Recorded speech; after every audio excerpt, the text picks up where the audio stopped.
ఓం నమో నారాయణాయ. అందరికీ నమస్కారం అండి. ఈ వీడియోలో భీష్మ ఏకాదశి రోజు పూజ ఏ విధంగా చేయాలి, ఈ రోజు పాటించవలసినటువంటి విధి విధానాలు అన్ని కూడా ఈ వీడియో ద్వారా తెలుసుకుందాం. అందుకని వీడియోని ఎక్కడ కూడా స్కిప్ చేయకుండా చివరి వరకు చూడగలరు. మాఘశుక్ల ఏకాదశి తిథిని భీష్మ ఏకాదశి అని పిలుస్తారు. ఈ ఏకాదశిని జయ ఏకాదశి అని, కామిని ఏకాదశి అని కూడా పిలుస్తూ ఉంటారు. ఈ రోజు ఏ పని ప్రారంభించినా అందులో తప్పక విజయం కలుగుతుందని, అందుకని దీనిని జయ ఏకాదశి అని అంటారు. ఈ 2026 సంవత్సరంలో మనకి భీష్మ ఏకాదశి పర్వదినం 2026 జనవరి 29 గురువారం రోజు వచ్చింది. మనకి ప్రతి సంవత్సరం వచ్చే 24 ఏకాదశుల్లో ఏకాదశి వ్రతాన్ని ఏ విధంగా ఆచరిస్తామో ఈ భీష్మ ఏకాదశి రోజు కూడా ఏకాదశి వ్రతాన్ని అదే విధంగా ఆచరించాలి. ఏకాదశి రోజు శ్రీమన్నారాయణుడిని పూజించాలి. ఎవరైతే అత్యంత భక్తి శ్రద్ధలతో ఏకాదశి రోజు శ్రీమన్నారాయణుడిని పూజించి ఏకాదశి వ్రతాన్ని ఆచరిస్తారో వారికి ముక్తి, వైకుంఠ ప్రాప్తి కలుగుతాయని అంటారు. ఆ శ్రీమన్నారాయణుడి అనుగ్రహంతో పాటు అమ్మవారి అనుగ్రహం కలిగి అష్టైశ్వర్యాలు, సిరి సంపదలు కలుగుతాయి. ఇంకా ఎన్నో రెట్ల పుణ్య ఫలితం కూడా తప్పక కలుగుతుంది.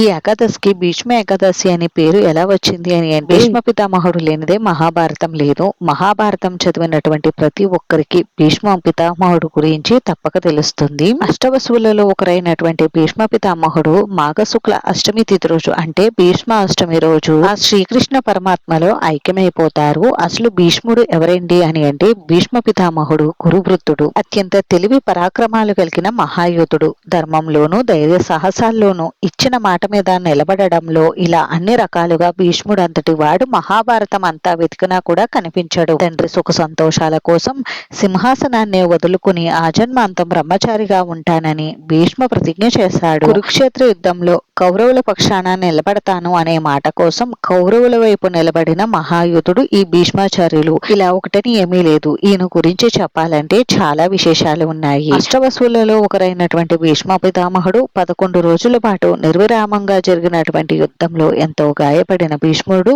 దక్షిణాయనంలో మరణించడం ఇష్టం లేక 58 రోజుల పాటు అంపశయ్యపై ఉండి ఉత్తరాయణ కాలంలో మాఘశుక్ల అష్టమి రోజు మరణిస్తారు.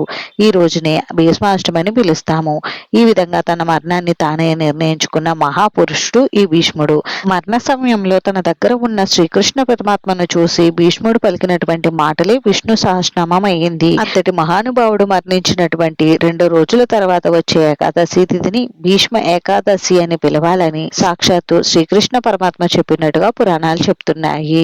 ఈ రోజు ఎవరైతే విష్ణు సహస్రనామ పారాయణ చేస్తారో వారికి వారు అనుకున్నటువంటి కోరికలు నెరవేరుతాయని, ఏ పనులు ప్రారంభించినా అందులో విజయం తప్పక కలుగుతుందని అంటారు. అందుకే ఈ రోజు ఏ పని చేసినా కూడా అందులో తప్పక విజయం కలుగుతుంది. మనకి ఆ ఫలం అనేది తొందరగా కలుగుతుంది కాబట్టి దీనిని మహాఫల ఏకాదశి అని కూడా పిలుస్తారు. ఈ భీష్మ ఏకాదశి రోజున సూర్యోదయానికి పూర్వమే నిద్రలేచి ఇంటిని శుభ్రపరచుకుని తలంటు స్నానం ఆచరించి ముందుగా నిత్య పూజ పూర్తి చేసుకోవాలి. ఆ తర్వాత మనం శ్రీకృష్ణ పరమాత్మను కానీ విష్ణుమూర్తికి సంబంధించినటువంటి ఏ స్వరూపానికైనా పూజ చేసుకోవచ్చు. వెంకటేశ్వర స్వామి, శ్రీరామచంద్రుడు, విష్ణుమూర్తి ఇలా ఎవరికైనా మనం పూజ నిర్వహించుకోవచ్చు. స్వామివారికి పూజ పూజా మందిరంలోనైనా చేసుకోవచ్చు, లేదు అంటే ప్రత్యేకంగా పీఠం ఏర్పాటు చేసైనా చేసుకోవచ్చు. పీఠం ఏర్పాటు చేసే చోట పసుపుతో అలికి బియ్య పిండితో ముక్కు పెట్టుకుని ఒక పీట తీసుకుని పీటకు కూడా పసుపు రాసి బియ్యం పిండి కుంకుమతో బొట్లు పెట్టుకుని పీట పైన ఏదైనా ఒక పసుపు రంగు వస్త్రాన్ని పరిచి ఆ వస్త్రం పైన 3 గుప్పుల వరకు బియ్యం ఉంచి బియ్య పైన కొద్దిగా పసుపు కుంకుమలు ఉంచి ఇప్పుడు స్వామివారికి సంబంధించినటువంటి ఏ రూపంలో ఉన్నటువంటి చిత్రపటాన్నైనా తీసుకుని ఆ పటానికి గంధం కుంకుమ బొట్లు అలంకరించి పూజలు పెట్టుకోవాలి.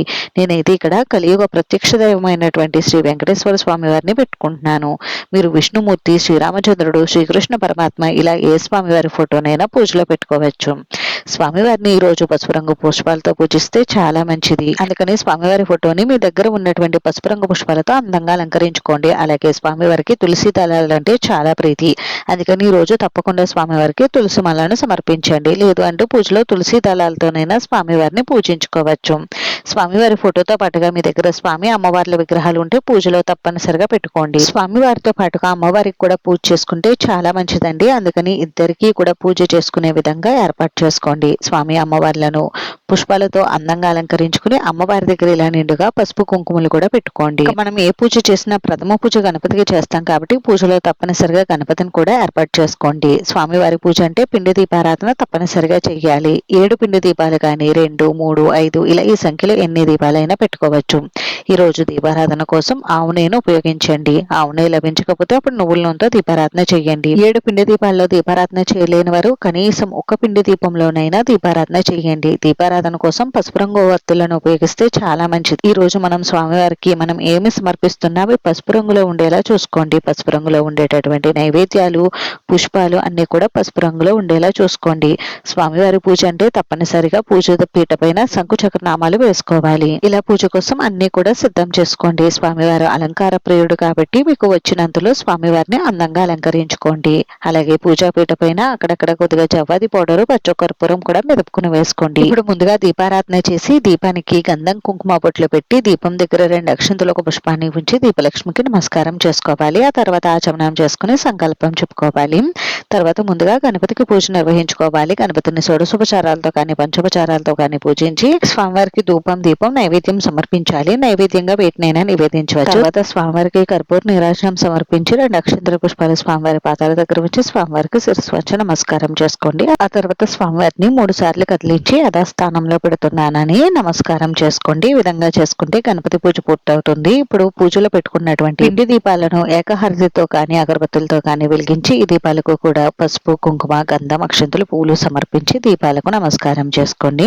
ఆ తర్వాత స్వామి అమ్మవార్లకు అభిషేకం నిర్వహించుకోవాలనుకుంటే నిర్వహించుకోండి. పంచామృతాలతో కానీ ఆవు పాలతో కానీ అభిషేకం నిర్వహించుకుని మళ్ళీ శుద్ధ జలంతో స్వామి అమ్మవార్లను శుభ్రం చేసుకుని గంధం కుంకుమ బొట్లతో అలంకరించుకుని పూజలు యథాస్థానంలో పెట్టుకుని స్వామి అమ్మవార్లకు పూజ నిర్వహించుకోండి. ముందుగా స్వామివారికి పూజ నిర్వహించుకోవాలండి. స్వామివారికి రోజు షోడశోపచారాలతో పూజ నిర్వహించుకోవాలి. ముందుగా 2 అక్షంతల పుష్పాలు తీసుకుని స్వామివారి పాదాల దగ్గర ఉంచి స్వామివారికి ఆహ్వానం పలకండి. ఆ తర్వాత స్వామివారి శ్లోకాలు, స్తోత్రాలు చదువుకుంటూ స్వామివారికి పసుపు, కుంకుమ, గంధం, అక్షంతలు, పసుపు రంగు పుష్పాలతోటి తులసి దళాలతోటి పూజ నిర్వహించుకోండి. పసుపు రంగు పుష్పాలు లభించకపోతే అక్షంతలతోటి స్వామివారి నామాలు చెప్పుకుంటూ పూజ చేసుకోండి. స్వామివారి గోవింద నామాలు కానీ విష్ణు సహస్రనామం చదువుతూ కూడా మీరు స్వామివారికి పూజ చేసుకోవచ్చు. అలాగే మీ దగ్గర విష్ణు సహస్రనామం పుస్తకం ఉంటే పూజలో తప్పనిసరి పుస్తకానికి గంధం కుంకుమ బొట్లు అలంకరించి పెట్టుకోండి. అలాగే భగవద్గీత పుస్తకాలు ఉన్నా కూడా మీరు పూజలో పెట్టుకోవచ్చు. ఈ రోజు భగవద్గీత పారాయణ చేసిన అలాగే విష్ణు సహస్రనామ పారాయణ చేసిన మంచి ఫలితాలు కలుగుతాయండి. స్వామివారి శ్లోకాలు, స్తోత్రాలు నోటికి చదవడం రాకపోతే ఓం నమో భగవతే వాసుదేవాయ నమః అని కానీ, ఓం నమో నారాయణాయ నమః అని కానీ, లేదు అంటే ఓం నమో వెంకటేశాయ అని కానీ, గోవింద గోవింద అంటూ కానీ మీరు స్వామివారికి పూజ చేసుకోవచ్చు. స్వామివారికి పూజ చేసేటప్పుడు కర్పూర బిళ్ళలతో కానీ పచ్చకర్పూరంతో కానీ పూజ నిర్వహించుకోవచ్చు అండి. పూజ చేసినటువంటి కర్పూరాన్ని మనం స్వామివారి దేవాలయానికి వెళ్ళినప్పుడు అక్కడ హారతిగా ఉపయోగించవచ్చు. అలా కుదరదనుకునే వారి కర్పూరాన్ని బీరువాలోనైనా పెట్టుకోవచ్చు. ఏకాదశి రోజు తులసి దళాలు కోయకూడదని అంటారండి. పూజ కోసం ముందు రోజు మీరు తులసి దళాలను కోసి ఉంచుకోండి. ప్రతి నెలలో మనకి 2 ఏకాదశి తిథులు అయితే వస్తాయండి. 2 ఏకాదశులు ఏకాదశి వ్రతం ఆచరించలేని వారు కనీసం నెలలో వచ్చే ఒక్క ఏకాదశి రోజైనా ఏకాదశి వ్రతాన్ని ఆచరించాలి. ఏకాదశి వ్రతం అనేది 3 రోజుల వ్రతం అండి. అంటే ఏకాదశి ముందు రోజు అయినటువంటి దశమి తిథి రోజు నుండి మనం నాన్ వెజ్ తినడం, రాత్రి పూట భోజనం చేయడం లాంటివి మానేసి రాత్రి అల్పాహారం తీసుకుని మనం దశమి రోజు నుండి నియమాలు పాటించాలి. ఇంకా ఏకాదశి రోజు సూర్యోదయానికంటే పూర్వమే నిద్ర లేచి స్వామివారికి పూజ చేసుకుని ఈ రోజు అంతా కూడా ఆహారం తీసుకోకూడదండి. అంటే అన్నం అయితే అస్సలు తినకూడదు ఏకాదశి రోజు. ఇంకా మామూలుగా అన్నం తినకుండా ఉండలేమనుకునే వారు పండ్లు, పాలు తీసుకుంటూ మీరు ఉపవాసం ఉండవచ్చు. ఏకాదశి రోజు ఇలా ఉపవాసం ఉండి జాగరణ ఉండి ద్వాదశి రోజు ఉదయం ద్వాదశి గడియలో ఉండగా స్వామివారికి పూజ చేసి ఉపవాస దీక్షను విరమించాలి. ద్వాదశి రోజు మధ్యాహ్న వేళలో నిద్రపోకుండా చుక్కలు వచ్చిన తర్వాత మీరు నిద్రపోవచ్చు. స్వామివారికి పూజ చేసిన తర్వాత అమ్మవారికి కూడా పూజ చేయండి. అమ్మవారికి కూడా పసుపు, కుంకుమ, గంధం, అక్షంతలు సమర్పించి అమ్మవారి అష్టోత్తర శతనామావళి చదువుకుంటూ అమ్మవారికి కుంకుమార్చన నిర్వహించుకోవాలి. ఇలా స్వామి అమ్మవార్లకు పూజ పూర్తయిన తర్వాత ధూపం దీపం నైవేద్యం సమర్పించాలి. ఈ రోజు నైవేద్యంగా స్వామివారికి చెల్మిడి వడపప్పు పానకాన్ని నివేదించాలండి. అలాగే ఏవైనా ప్రత్యేకమైన నైవేద్యాలు తయారు చేసి నివేదించగలమనుకుంటే నివేదించవచ్చు. పులిహోర, చక్కెర పొంగలి ఇవి కూడా నివేదించవచ్చండి. అయితే ఈ రోజు ఏకాదశి వ్రతం ఆచరించిన వారు ఇవేమి కూడా తినకూడదు కాబట్టి ఇలా చల్మిడి వడపప్పు పానకం అలాగే సీజన్ లో దొరికేటటువంటి ఫ్రూట్స్ ని స్వామివారికి నైవేద్యంగా సమర్పించండి. తర్వాత స్వామి అమ్మవార్లకు తాంబూలం పూర్ణఫలమైనటువంటి కొబ్బరికాయని నివేదించి సాంబ్రాణి ధూపం చూపించి కర్పూర నీరాజనం సమర్పించండి. ఈ విధంగా ఏకాదశి రోజు స్వామివారికి ఉదయం సాయంత్రం కూడా పూజ చేయాలి.